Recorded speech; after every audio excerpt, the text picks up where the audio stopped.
Your piece really resonated with me because I understand the soul of the state when it comes to basketball. I'm just curious, some of the things that you learned that maybe you weren't as familiar with over the course of really getting into the history associated with the state and basketball.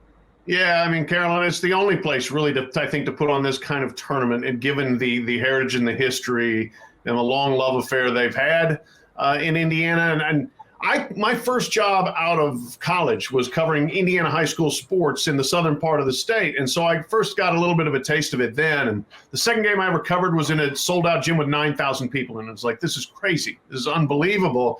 And you start digging back into it, and I mean, this goes back a long way. And that was kind of the point of the story, is like, this is not the first time Indiana has thrown a big tournament, okay? You go back, they started the high school tournament in 1911. It's the first state to have one.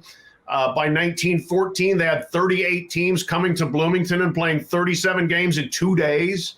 And it just grew from there. They built Hinkle Fieldhouse, which was then Butler Fieldhouse, to 15,000 seats in 1928, and at the time it was the biggest gym in America. They didn't build it for Butler for the demand, they built it for the high school tournament.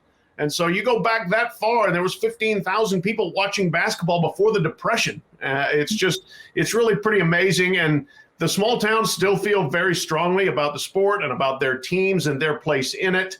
And so do the big cities, the teams in Indianapolis, the teams in up near the Chicago region. So it's really a statewide love affair with basketball. And Indianapolis is definitely a place that can handle having 68 teams and playing 67 games.